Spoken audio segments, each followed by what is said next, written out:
and welcome to the newspaper review on Tab TV. My name is Sophia John, your host for today. In case you're just joining us for the first time and you're wondering what we do on the newspaper review, a newspaper review is a show where we get to look at stories making the front page of Nigerian newspaper. And of course, I won't be doing this alone. I'm joined by my very beautiful Kosi. Kosi, how are you doing? I'm good, I'm fine. Thank God. You look really great. The Thursday morning is looking beautiful. I guess it's the sun. The sun is really it's making me coordinating glow. with your I'm telling your you. complexion. I'm telling you. So how do you see the weather in general? It's a bit hot and I'm not really friendly of hot weather, but at least it's okay. It's nice. Okay, the raining season is making way for the dry season. Is Exactly. it? Have we gotten to that point in the year where the raining season is making way for the dry season? October, we're entering October.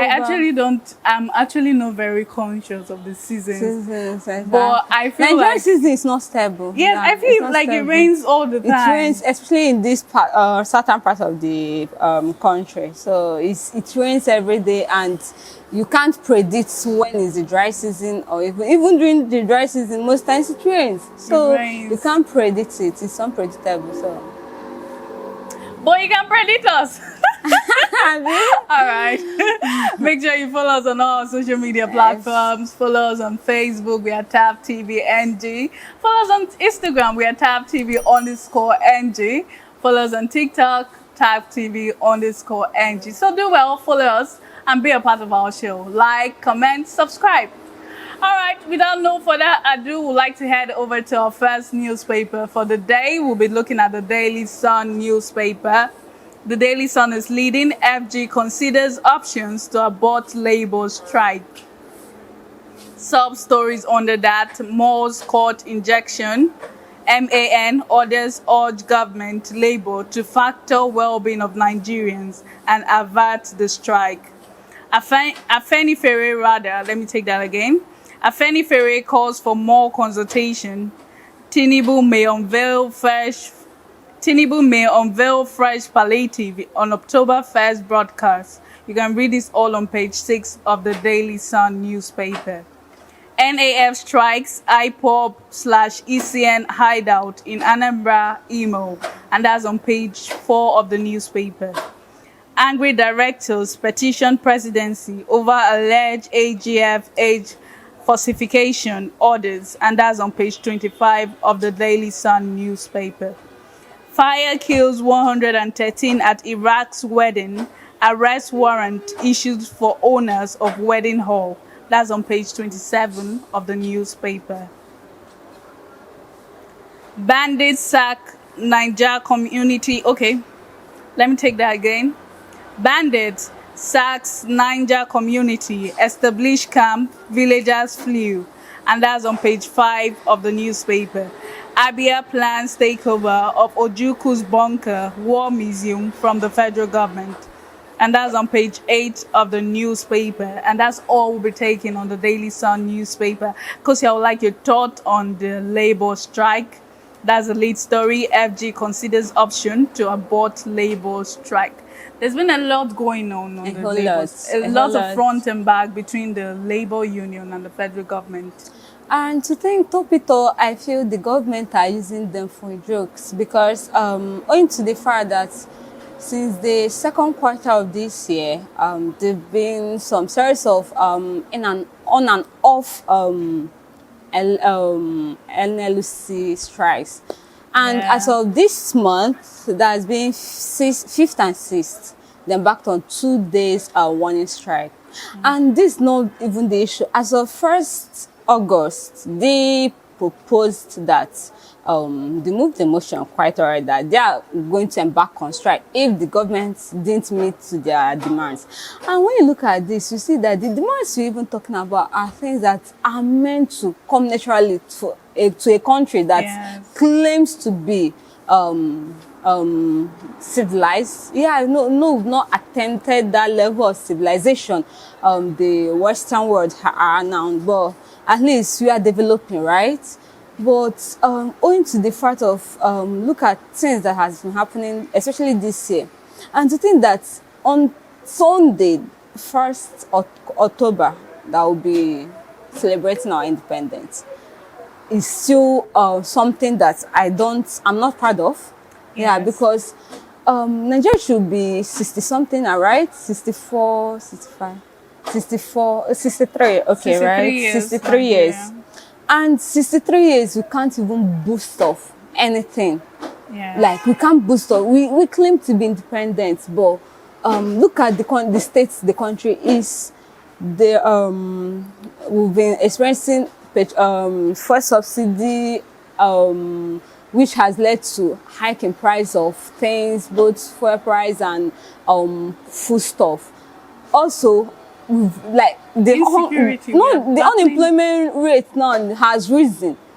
Even they say as of 2023 that Nigeria has the highest unemployment rate they've ever had before, 33 point something percent.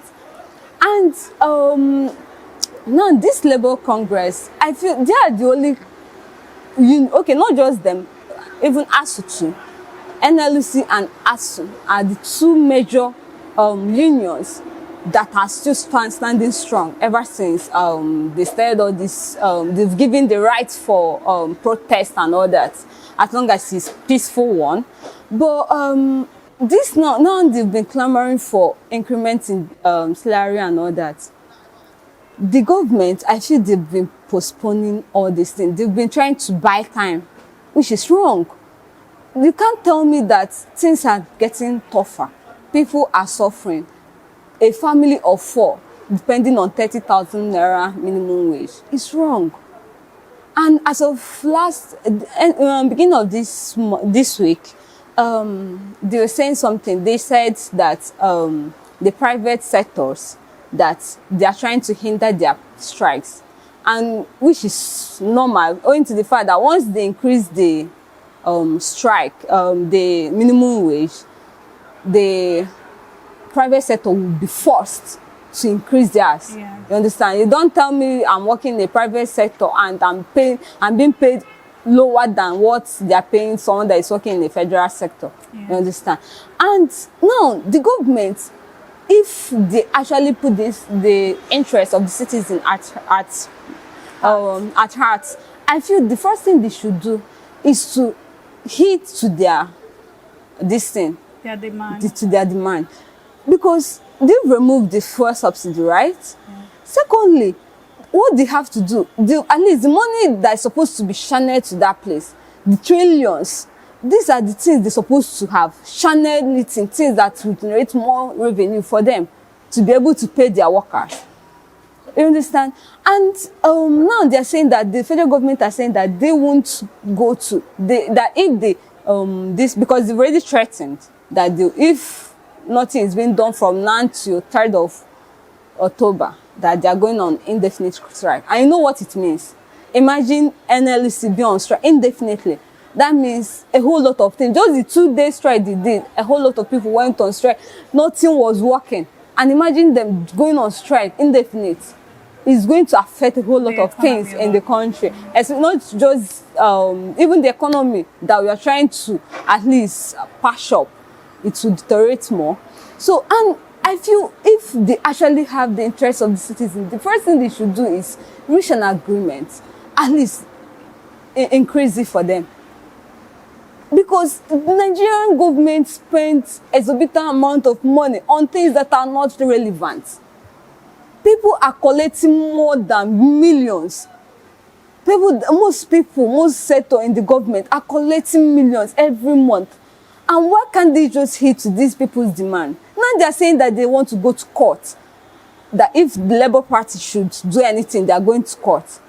Court for what? Is that the right thing to do? What do you expect? The court, the judiciary, they aren't as dependent as it claims to be. It's eventually going to be in their favor.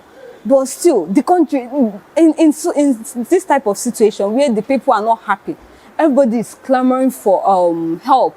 Yeah, our president, as of June, July, August, within that period, he introduced a he gave us some palliatives, which has not done anything to curb the effect of fuel subsidy.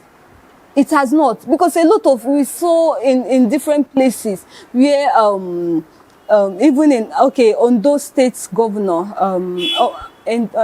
Edo State Governor Abaseki came out to say that his government has not received as of that time. I don't know about now, but he came out to say some countries, some states, we are saying that the money they brought, that the rice they brought, most of them went home with just 5 cups of rice.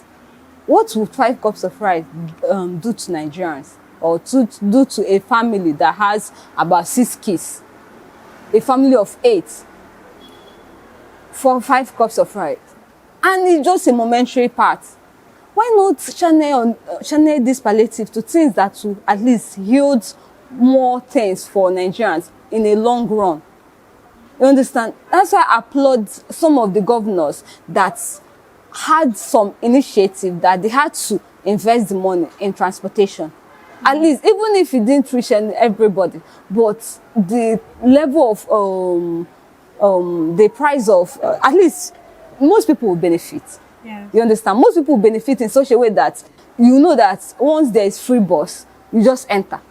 At least for that day, you save the money. You might not be saving the money every day, but at least for some certain periods, you save the money.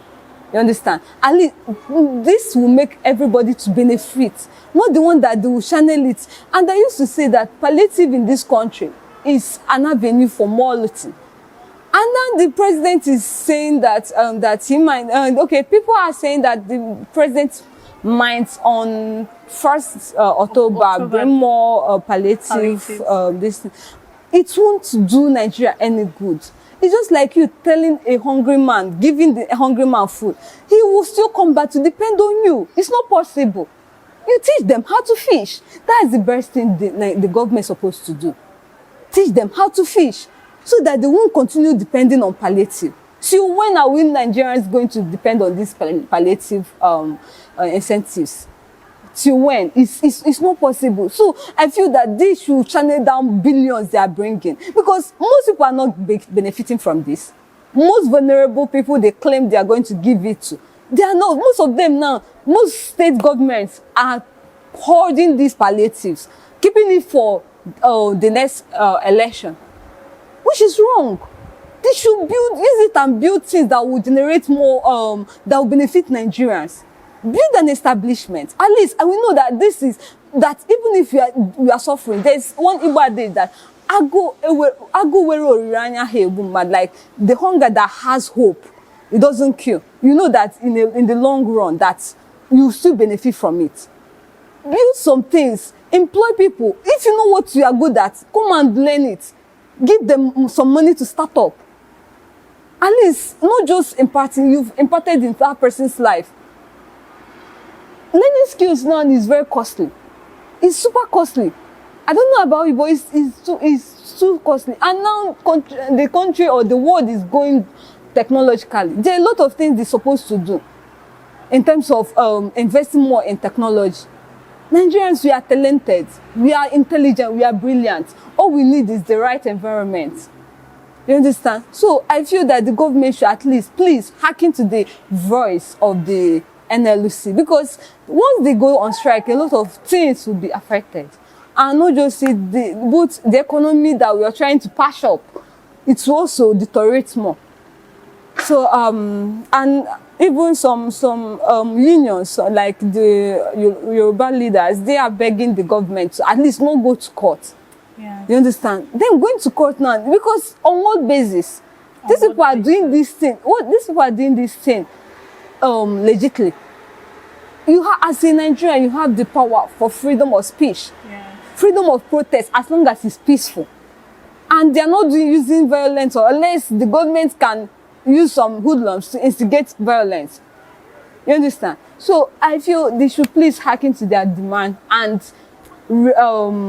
increase the minimum wage, which they've been clamoring for, and also the payment of pension too.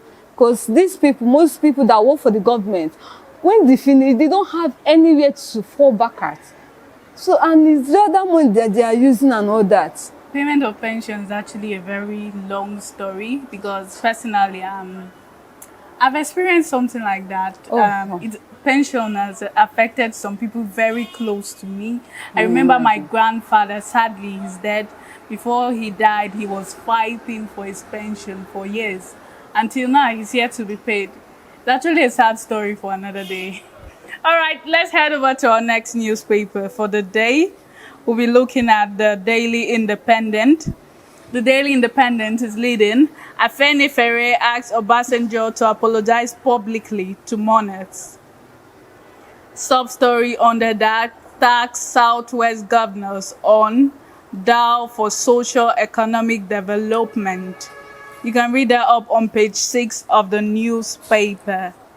Biden nominates 2 Nigerians into advisory council, and that's on page 7 of the newspaper. NAS budget stagnant for 13 years despite inflation. That's according to Abbas, and you can read that up on page 7 of the newspaper. Sanwo-Olu orders contractors to deliver Red Line Rail before end of 2023. And that's on page 6 of the newspaper. NAVJET destroys IPOB ECN hideout in Imo, Anambra, and you can check that up also on page 6 of the newspaper. Customs, DSS, synergize to intensify onslaught against smugglers, and that's also on page 7 of the newspaper. Rep, Speaker, Governors, PDP urge Muslims to pray over Nigerians' challenges, and that's on page 3 of the newspaper, and that's all we'll be taken on the Daily Independent newspaper. Okay, Colsey, I would like you to share your thought on the story on page 6 of the newspaper. NAFJET destroys IPOB ECN hideout in Imo, Anambra. Insecurity in the country. Firstly, I would like to applaud the Nigerian Air Force for a wonderful job well done, because for the past 5 years they've been alleged strikes, Air Force strikes, you understand, and because their the decision or their own argument about these missed strikes was that they had some informants who misled them, you understand, so they will just end up striking the wrong people. And I am happy that they were able to, at least this time, on the 2 locations, and that happened on the same day. That was yesterday, being Wednesday.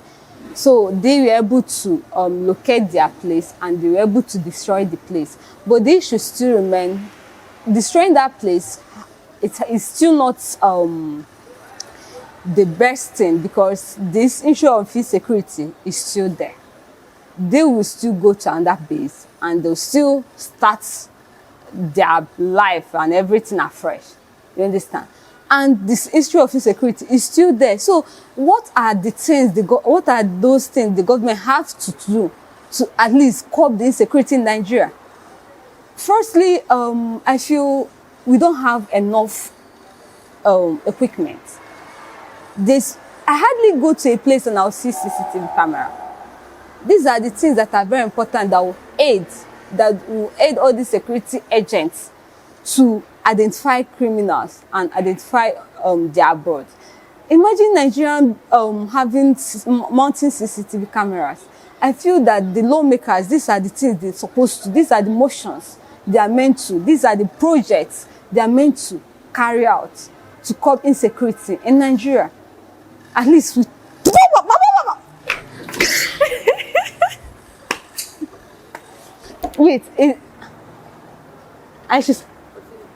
I feel these are the things they are meant to use. These are the things they are meant to, the motions they are meant to propose to curb insecurity in Nigeria.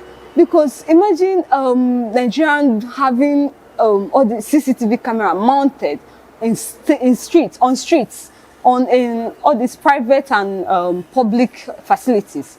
I feel the issue of insecurity will be curbed. Also, over that part of the southern east, the southeast part, they have a whole lot of things. They've had a whole lot of issue of IPOP, issue of sit-at-home bombing and all that. So the government of Anambra and Imo State should at least please look into their insecurity system, because it's not just the federal government that we're going to leave it for. It's not possible to leave it for the federal government, and it's the states, and also we Nigerian citizens, we have some part to play in this, in curbing insecurity. Because imagine you are leaving your house and you are scared that what if something happen, and all that, and you wake up every morning, you are hearing bombing in this, kidnapping in that. Something happened in, was it Benue? I can't remember the state, where 279 persons were kidnapped and nobody could even account for it. For you to see how deteriorated our system, our security system is. So the government, we are hacking on you. Please look into the security in Nigeria. Bring the necessary equipment for these security sectors to work with. At least by so doing, Nigeria will be a better place. Nigeria will be a place where people can move around freely and go about with their business without being scared of what will happen, of kidnapping and bombing in Nigeria. So please, these are the things. At least the national House of Rep, they are back. And I feel these are the things they are meant to look into to secure Nigeria so that we can live at peace in Nigeria. Thank you. All right, we're going on a short commercial break. When we come back, we'll be taking our last newspaper for the day. So stay tuned. Hey there. Are you looking to record your videos, do your voiceovers, and take your professional pictures? Look no further. With our state-of-the-art newsroom, photography, kitchen for our food content creators, and exclusive children's studio, we certainly can deliver the best studio experience. Our carefully designed studio space can bring your diverse creative content ideas to life. We aim to consistently serve value to our customers far and wide. Come, let Tharv Media give life to your dreams. Tharv Media, a slice of infotainment. I'm back. This is still the newspaper review on TAF TV. My name is still Sophia John. All right, we head over to our last newspaper for the day. We'll be looking at the Guardian newspaper. The Guardian is leading. Diesel may trade near 1,500 naira per litre as oil prices spike. And you can read that up on page 10 of the newspaper. Although lawmakers shun court order, move to impeach deputy governor. And that's on page 5 of the newspaper. Stakeholders bicker over return of petrol subsidy. You can read that up also on page 6 of the newspaper. Apologize for ridiculing monarchs, Afenifere tells Obasanjo, and that's on page 5 of the newspaper. Woman kills 65-year husband with pistol in Ondo. You can read that up on page 8 of the newspaper. LP back strike as Olomo warns NLC against interfering with NURTW. And that's on page 3 of the newspaper. That's all we'll be taking on the Guardian newspaper. Kosi, I would like your thought on the story on page 5. Ondo lawmakers shun court order, move to impeach deputy governor. Somebody told me that this is a season of election tribunal. Oh, well, yeah, I guess that you can say that since the election is over, so there have been series of petitions, court cases on the electoral issues or matters. And this Ondo political crisis is something that I've been following. It's something that I've been constantly following. And after their present governor was elected into the seat, he was sick, so he had to travel outside the country for medical. And I'm asking, why can't he do it in Nigeria? Does it mean that he didn't have he can't entrust Nigerian doctors with his health, or is it that since Nigeria we don't have adequate health facilities, and I'm thinking, why don't they look into our health sectors? If they can't actually travel outside for medical treatment, why can't they stay here to do it? Why? Because they don't even have faith in Nigerian hospitals. But go outside the country, see how Nigerian doctors are excelling in their medical area.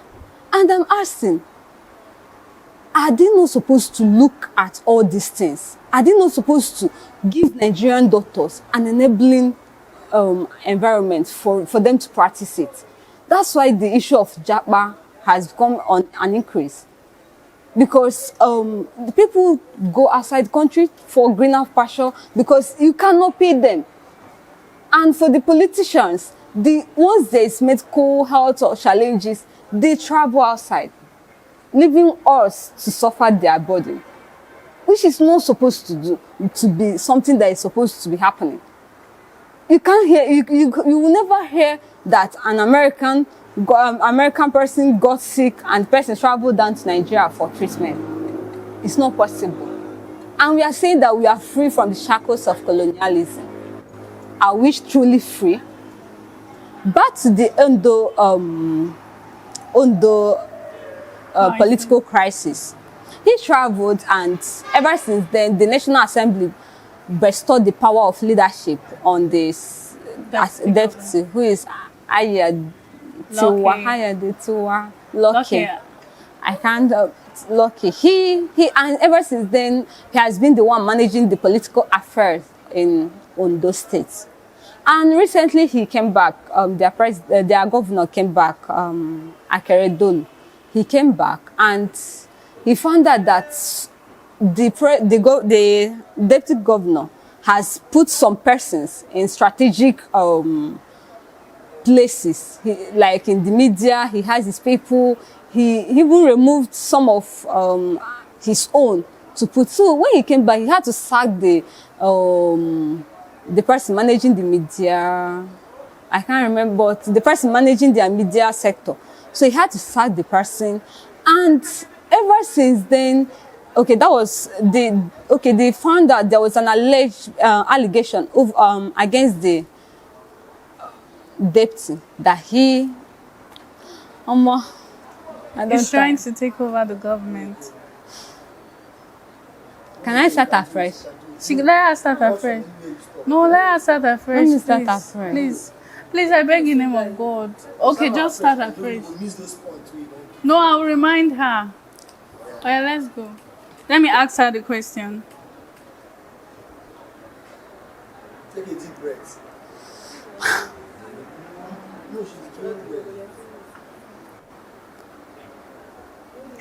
All right, Kosi, I would like your thoughts on the story on page 5. Ondo lawmakers shun court order, move to impeach deputy governor. I'd like your thoughts on that.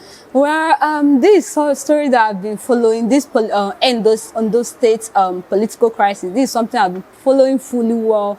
And ever since their governor entered for the second term, he got sick, so he had to travel outside the country. And I came to realize that the politicians, once they are sick, they go for treatment outside the country, leaving us, the poor Nigerians that deserve the poor infrastructures the government has given us, to suffer, which is wrong. These are the things the lawmakers are meant to look into. They are the ones that made the law. They are the ones that dictate, they set motions. And what are they actually doing on seat? Are they coming there to just talk away, sleep and leave the place? They are being paid for this. These are the things they are meant to. As a lawmaker, you're meant to go down to the grassroots level. They are meant to have people that can go into the streets, know what the challenges Nigerians are facing. These are the work they are meant to do. And in the health sectors, we've had issues of them going on strike, doctors leaving Nigeria and all that. So for them to leave the country for medical treatment, I feel they don't even have faith in the Nigerian government, in the Nigerian health sector. They don't have. And the way they are mismanaging it, because they're not the one benefiting. We are the ones that are benefiting from this. So whether we die or not, it's nothing. As long as their needs are being met, they can go outside, they have the money to afford to go outside and all that. And all these things has been the reason why Nigeria is going down. Because you can never hear an American coming to Nigeria for medical treatment. It's not possible. It's not. They don't even when you go over there, they don't allow you to touch them. It's not possible. And I'm asking, in the next 5 years, what will become of Nigerian health sectors? Because now doctors are leaving, everybody are leaving and all that. What will become the ones that are here? What will become Nigerians that are entrusting their life in the Nigerian inadequate health facilities? All right, coming back to this political crisis. So when he came back, when he was away for medical treatment, the National Assembly bestowed him the power to take over, bestowed the assistant, that's Lucky. They bestowed him the power to handle the affairs, the political affairs of the country, of the states. So in the long run, when Akeredolu came back, he found out that his deputy has already positioned some persons, his own persons, in all the strategic positions. So he had to sack some persons, which led to they found there was an allegation against the deputy, that's Lucky, that he has been involved in corruption, abuse of power, and all that. So now they are trying to process an impeachment against him. So on Monday he ran to the court for them to stop his impeachment motion, and the court finally approved that they should stop it. But the problem now is that the lawmakers, the National Assembly in Ondo State, are saying that the judiciary have no right to stop their impeachment procedures, because in the constitution, according to this constitution, constitution section 88 subsection 10, that the court has no right to intervene in any impeachment procedures as long as the procedures has not been breached. And they've not breached anything. They just served him the paper. He ran to the court. And now, the National Assembly are saying that they can't take the court order. That no matter what, that he must be investigated, and if he's found guilty, they will impeach him. So now the problem now is, are the courts right intervening in this whole political crisis? I feel that according to this, they should follow the constitution. The court should follow the constitution, being the ones that interpret constitution, so they are meant to know what to do. And this is something that is still ongoing, and I've been following it.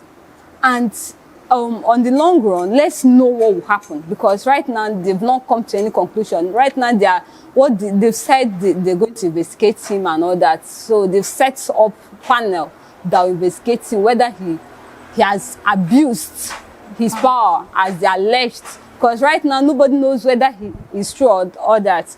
And some union, like the Yoruba movement, the youth movement in Ondo State, came out to tell him to at least come out and say the side of his story instead of going to court. If you claim you did this, if you claim you didn't do this, come out and explain yourself. Allow yourself to be investigated. Prove yourself innocent. Because there's a whole lot of proof against him that he actually abused his power. You understand? So I feel that the courts should at least not interfere, as long as they are not breaching the impeachment procedures. So they should allow the deputy to be investigated. So once they are done with the investigation, and whatever the outcome, they should obey it. At least to prove that Nigeria still have some qualified lawmakers in the country, because you can't tell me being a doctor and you're accused of such allegation. You should be investigated, and once proven not guilty beyond reasonable doubt, then they can still restate him as the deputy. So you understand? So that's my own take here. Thank you very much for that impactful contribution. Let's just keep our hands crossed and see what comes out from that. All right, this is where we draw our curtains for today. It was really a great time here on the Newspaper Review on TAF TV. I still remain your host, Sophia Jan, and I didn't do this alone. I did this with Kosi. Kosi, thank you for joining us once again. You're most welcome. I'm glad to be here. You can also be a part of the show. Follow us on all our social media handle. We are on all social media platforms. So do well to follow us, like, comment, and subscribe to our channel. Till we meet next time tomorrow, stay safe.